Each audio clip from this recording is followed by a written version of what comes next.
Το Siberia είναι από τα λίγα παιχνίδια που έχω παίξει, το οποίο με έδεσε με την πλοκή του. Στο Siberia, οι δημιουργοί κατάφεραν να φτιάξουν ένα μοναδικό κόσμο παιχνιδιού, μια φοβερή ιστορία και έναν από τους πιο δυναμικούς γυναικείους χαρακτήρες σε video game, την μοναδική Kate.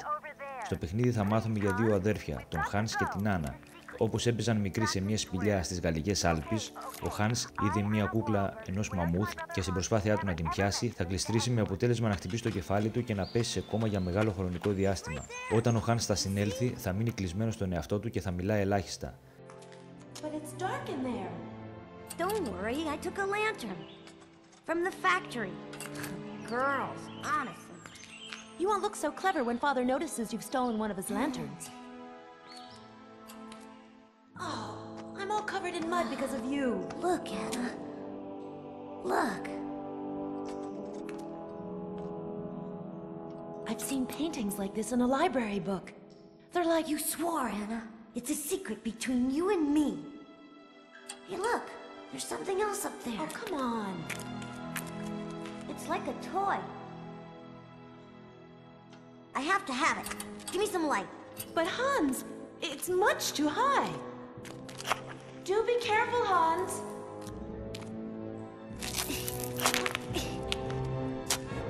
Hans, be careful.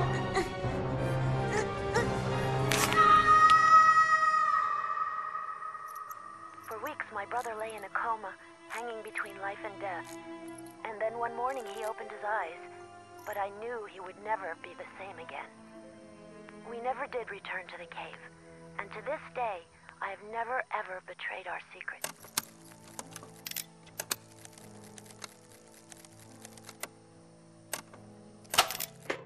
Ωστόσο, θα δείξει το μοναδικό του ταλέντο, την ικανότητά του να δημιουργεί φανταστικά παιχνίδια, ρομπότ ή automatons όπως λέγονται στο παιχνίδι. Ο πατέρας του τον πήρε μαζί του στο εργοστάσιο, όπου οι αλλαγές που έγιναν από το Hans φάνηκαν αμέσως. Το χωριό γέμισε από τα παιχνίδια του Hans, ενώ οι εργάτες στο εργοστάσιο αντικαταστήθηκαν από αυτά. Εδώ ξεκινάει και το παιχνίδι, όπου χειρίζεσαι την Kate, μια Αμερικανίδα δικηγόρο, η οποία και επισκέπτεται το μικρό αυτό χωριό του Hans για να ολοκληρώσει τις διαδικασίες εξαγοράς του εργοστασίου του για λογαριασμό μιας μεγάλης αμερικανικής εταιρείας. Φτάνοντας ωστόσο στο χωριό, η Kate θα αντικρίσει μια παράξενη κηδεία. Από την εισαγωγή του το παιχνίδι μας δείχνει ότι δεν ακολουθεί τα κλασικά στάνταρ των ιστοριών των παιχνιδιών, αλλά ακολουθεί τον δικό του δρόμο.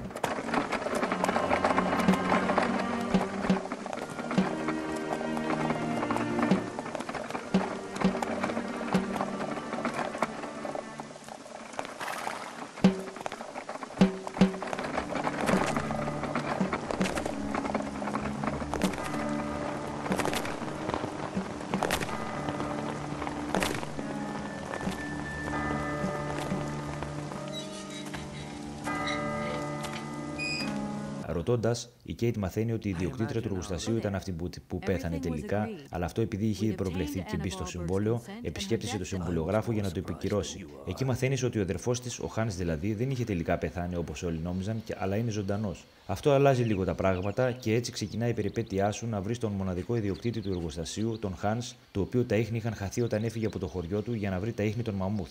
Η κούκλα μαμούθ που προσπάθησε να πιάσει μικρός και χτύπησε το κεφάλι του, πιθανόν να του έχει αφήσει κάποια σημάδια στην παιδική μνήμη του Hans. Σε αυτή την αναζήτησή σου για τον Hans θα γνωρίσεις μοναδικούς και μαγευτικούς τόπους, ενώ θα δείτε και τον χαρακτήρα της Kate να αλλάζει στην πορεία, να οριμάζει αν θέλετε μέσα από την περιπέτειά της. Πραγματικά η ιστορία του είναι φανταστική και το παιχνίδι μας τη διηγείται με μοναδικό τρόπο. Τα γραφικά τώρα του παιχνιδιού είναι καταπληκτικά για την εποχή του, ενώ αξιοποιούν διάφορες 3D τεχνικές όπως anti-aliasing, το dynamic lighting και άλλα. Πραγματικά το παιχνίδι δείχνει καταπληκτικό ακόμη και σήμερα. Εξίσου άριστης ποιότητας είναι και τα cutscenes του παιχνιδιού, τα οποία θα σας διηγηθούν την όμορφη ιστορία του.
Oči čornje, oči strasnije, oči žgučije i prekrasnije, kak je Bog je vas, kak bojuсь я вас, знать увидел вас, jak niedobry czas.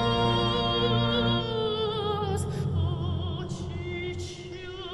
čornije, oči strasnije, oči žgučije,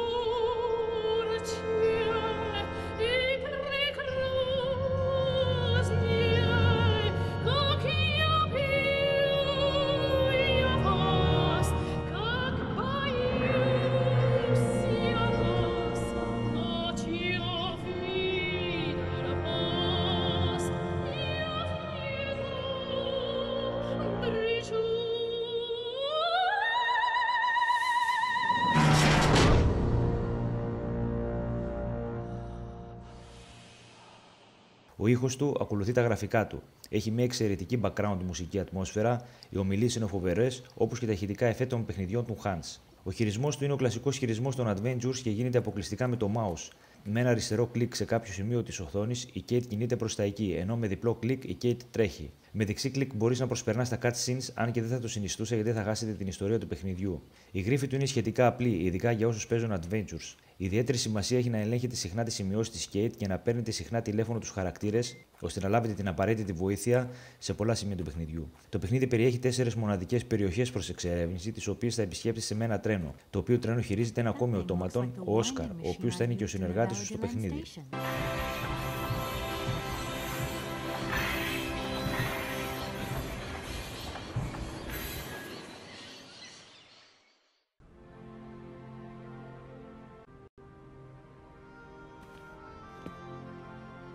Where are we, Oscar?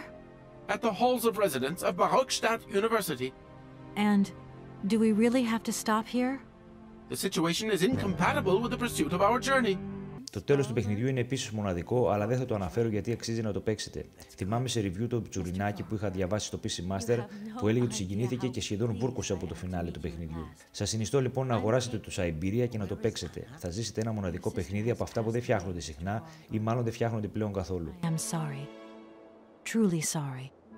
Ah, okay. Otherwise it's Anna who would have come, right? Not you. I guess you're right, Mr. Vorarlberg. My name's Kate Walker. Kate Walker. Okay, I'm going away on the train. A long way away. Where's that? That way. Siberia. Here's the sales contract. I'll give you some time to look it over. Your sister already agreed to the terms. All we need now is your signature.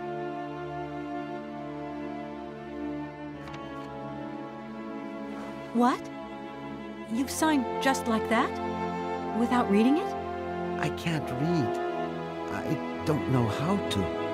Oh. In that case, I'll read it for you.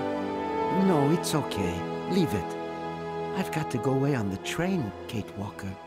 As you wish, Mr. Vorarlberg. And let me wish you a very pleasant journey.